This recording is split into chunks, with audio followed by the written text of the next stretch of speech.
आणि निवडणुका डोळ्यासमोर ठेवून हे महाबिघाडी सरकार फसव्या घोषणांचा पाऊस पडायला लागलेला आहे।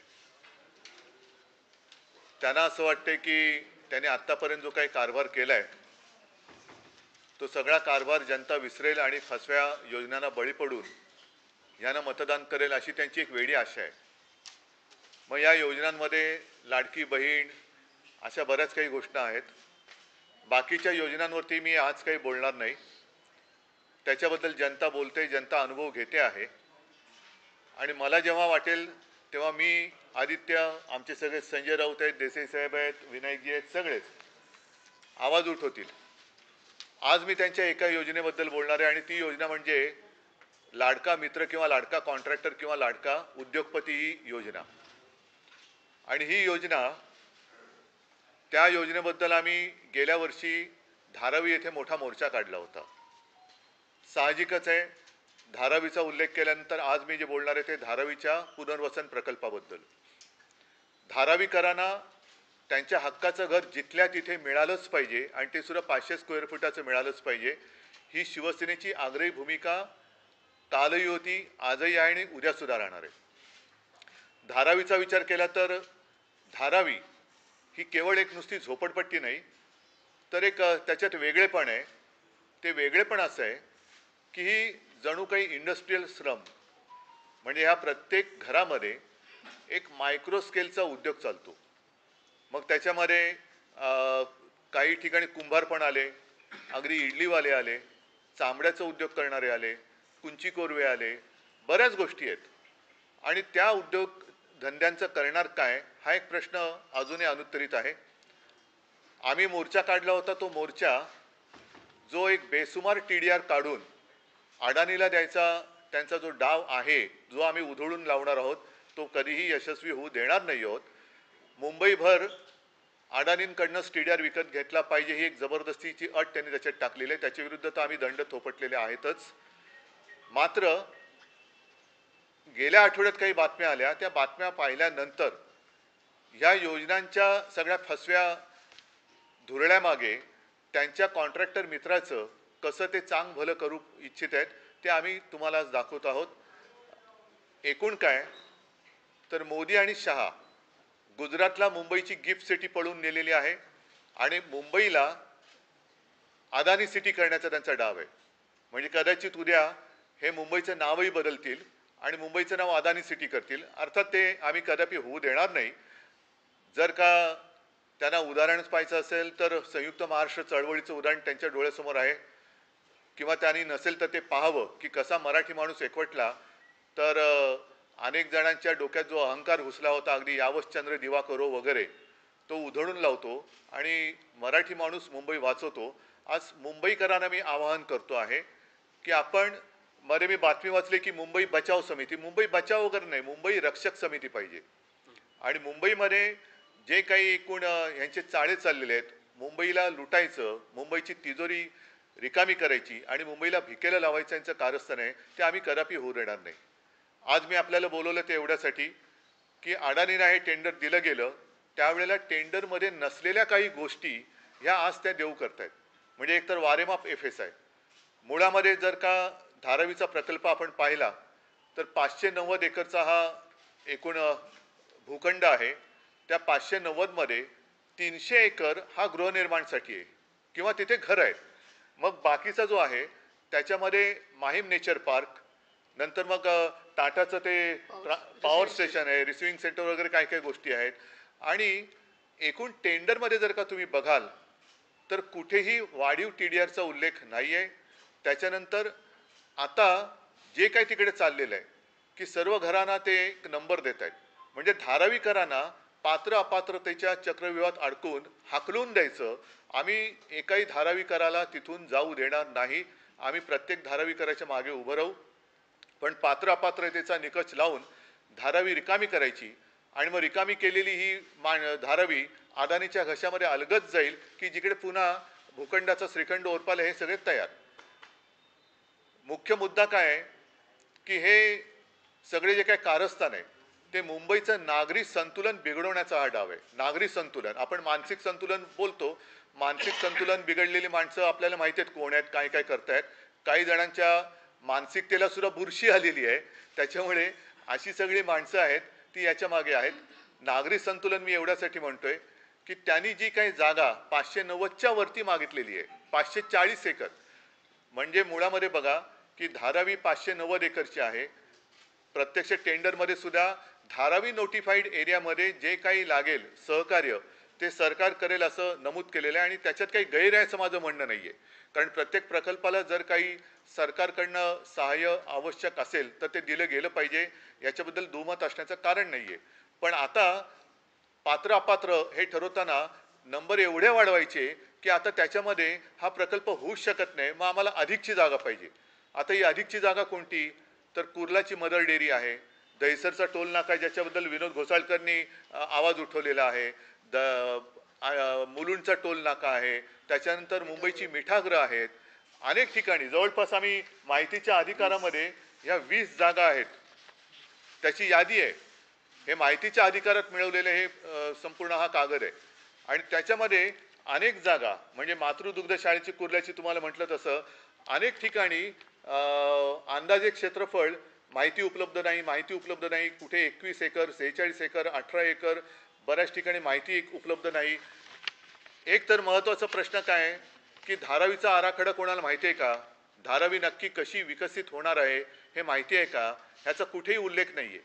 आणि अचानक हे सरकार लाडक्या मित्रासाठी, कोणाचा मित्र तुम्हाला माहिती आहे, त्या लाडक्या मित्रासाठी वेगवेगळ्या ठिकाणी झोपडपट्टी योजनेतून जागा अधिग्रहित करायला लागलेले. हा काय प्रकार आहे, कोणासाठी करताय.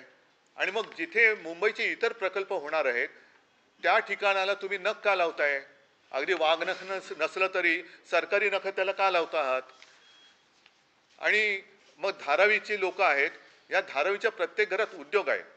मूळ कल्पना अशी होती की तिथे जी काही एक रेल्वेची लँड आहे त्या रेल्वे लँडमध्ये पहिल्यांदा घरं बांधायची, तिथे धारावीकरांना ट्रान्झिट कॅम्पमध्ये नव्हे तर घरामध्ये शिफ्ट करायचं.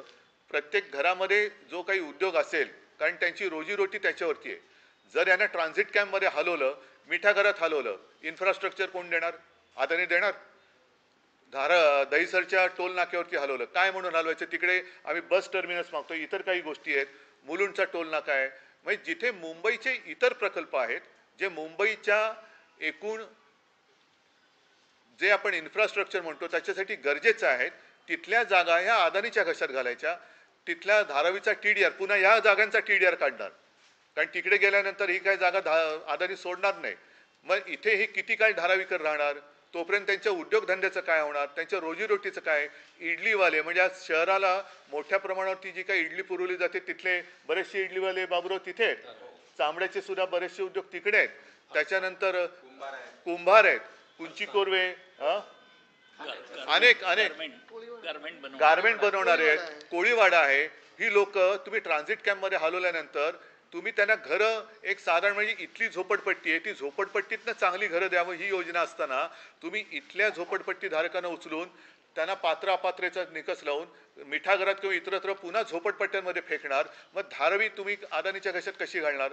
आणि मला असं वाटतं जर एकूण टेंडरचा अभ्यास केला, हे 200 पानाचं टेंडर आहे, 189, या टेंडरचा अभ्यास केला तर याच्यामध्ये कुठेही आज देऊ केलेल्या सोयी सुविधांचा उल्लेख नाही. म्हणजे ही मोठी फसवणूक आहे. म्हणजे इतर त्यावेळेला ज्यांनी टेंडरमध्ये सहभाग घेतला होता त्यांच्यापैकी कोणीतरी जर का कोर्टात गेलं तर हे टेंडर रद्द होऊ शकतं. आणि आमचं म्हणणं आहे की अदानीसाठी जर तुम्ही मुंबईची विल्हेवाट लावणार असेल तर हे टेंडर रद्द करा.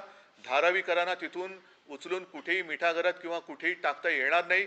जर अदानीला इकडे जमत नसेल तर अदानीने सांगावं की मला हे जमत नाही, त्यांनी टेंडर सोडून द्यावं, पुन्हा टेंडर काढा. आणि त्याच्यामध्ये एकदाच काय ते तुम्ही स्वच्छ, पारदर्शक, हा त्यांचा शब्द आहे, पारदर्शकपणाने टेंडरच्या किंवा निविदेच्या अटी तटी शर्ती त्यांना देण्यात येणाऱ्या सोयी सुविधांचा उल्लेख करा.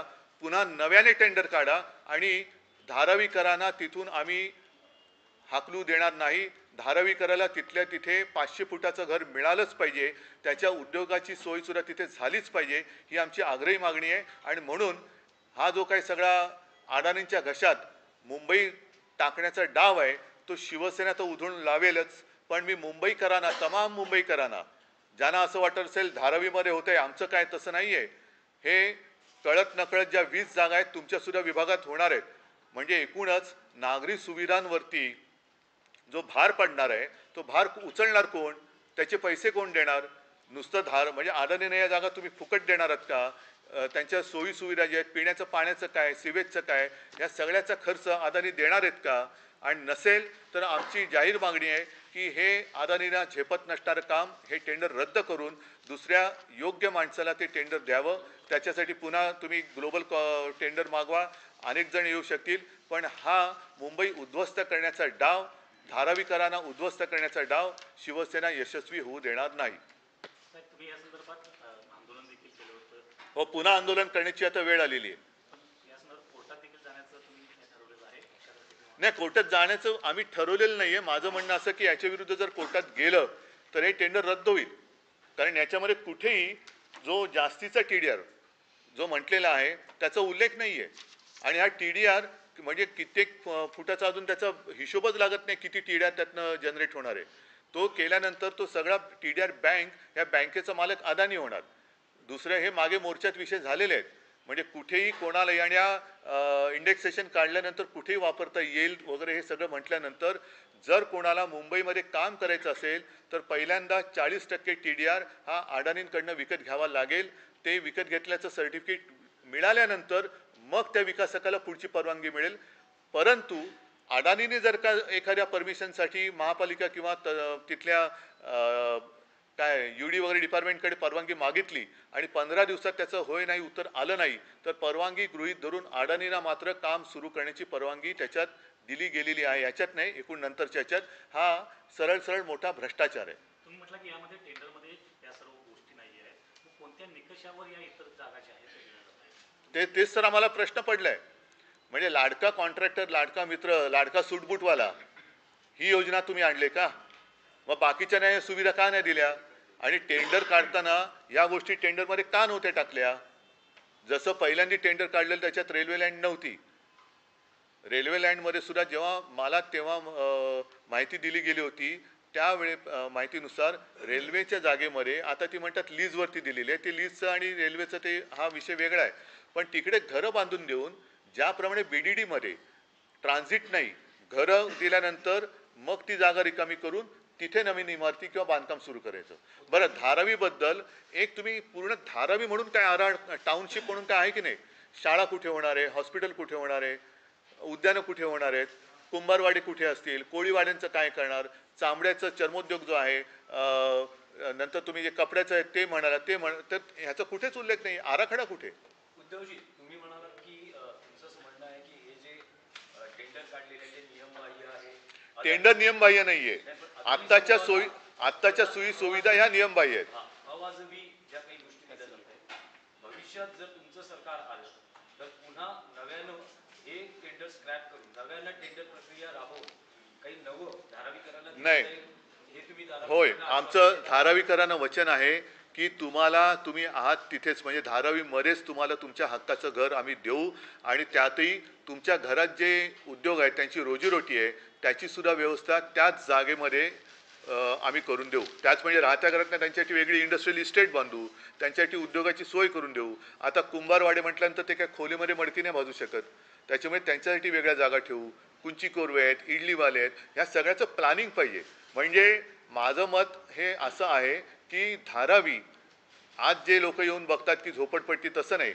इकडे झोपडपट्टी होती आणि इकडे आज बघा कसं शहरामध्ये जसं मोदींनी एक थाप मारली होती स्मार्ट सिटीची, तसं धारावी स्मार्ट सिटी आपण करू शकतो.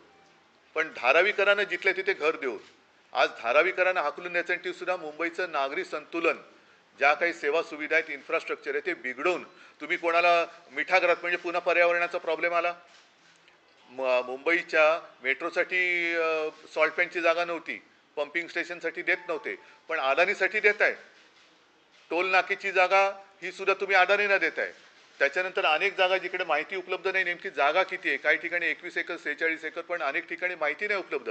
ते झोपडपट्टी योजनेच्या अंतर्गत तुम्ही ते अधिग्रहित करताय आणि ते अडाणीने देत आहे. मग हा प्रकल्प चालणार किती वर्ष, तोपर्यंत या लोकांनी राहायचं कसं, त्यांच्या रोजीरोटीची सोय अदानी करणार आहे का. उद्योजकांचा स्पेसिफिक प्रश्न आहे, जर भविष्यात भविष्यात तुमचं सरकार आलं तर धारावीचा पुनर्विकास अदानी उद्योग समूहच करेल की नवी काही योजना तुम्ही आणा? बघा, ह्याच्यामध्ये जे काय आहे ही संपूर्णपणे धूळफेक दिसते आणि माझं मत असं आहे की हे टेंडर आम्ही आल्यानंतर रद्द करू, त्याच्यानंतर पुढे काय करू हा विषय आलाच, पण आत्ताच ते टेंडर रद्द का करण्यात येऊ नये याचं उत्तर या सरकारने दिलं पाहिजे. कारण धारावीकरांवरती अन्याय करून मुंबईची अदानी सिटी आम्ही काय होऊ देणार नाही कोणत्याही परिस्थितीत नाही. नाही, तुम्ही म्हणालात की कोणाचे तरी मित्र आहेत त्याच्या आहे फायद्यासाठी ना. सगळं केलं जाते, तर तुम्हाला आम्ही करू ना रद्द. बघा, या पूर्वीचं टेंडर सुद्धा आम्ही रद्द केलं होतं. नवीन टेंडर आमच्या काळात निघालेलं नव्हतं. जर ते आमच्या काळात निघालं असतं तर आम्ही त्याच्यामध्ये ज्या काही अटी तटी शर्ती टाकलेल्या होत्या त्याचप्रमाणे याचा विकास केला असता. या अधिकच्या सोयी सवलती आम्ही देणार नाही. त्याच्यात धारावीकरांचं हित बघून मग आम्ही गरज असेल तर नवीन सुद्धा टेंडर काढू. सर्वे जेव्हापासून सुरू आहेत तेव्हापासून पात्र आणि अपात्र यामध्ये अपात्रांची जास्त संख्या होते. हो. धारावी बचाव हो. समितीचं देखील हेच म्हणणं होय. आहे की विनाकारण अपात्र केलं जातंय, विशेषतः दुसऱ्या आणि तिसऱ्या मजल्यावरती जे काही झोपडपट्ट्या आहेत त्यांच्याविषयी काय ते अनेक जण नाही, म्हणून माझं काय म्हणणं आहे की तुम्ही धारावीचा विकास म्हणजे नेमका काय याची व्याख्या करा. धारावीचा विकास म्हणजे अदानींचा विकास नाही. तिथे राहणारे जे काय आहेत तिथल्या सगळ्यांना तिथे घरं देऊन मग तुम्ही विकास करा. आणि जर हे त्या विकासकाला झेपत नसेल तर त्यांनी सरळ सांगावं की मला झेपत नाही, मी हे करू शकत नाही, नवीन टेंडर काढा, सगळ्या गोष्टी त्याच्यात टाका. पण त्याच्यासाठी मुंबईची विल्हेवाट लावतायत. एक तर सगळ्या TDR मुंबईभर वापरायला अडाणीनं मोकळीक दिले. ह्या धारावीकरांना हाकलून देऊन, मी हाकलून हा शब्द मुद्दामून वापरतोय, हाकलून देऊन दुसऱ्या झोपडपट्ट्यांमध्ये म्हणजे मिठागरामध्ये तुम्हाला काय वाटतं टॉवर बांधून देणार त्यांना?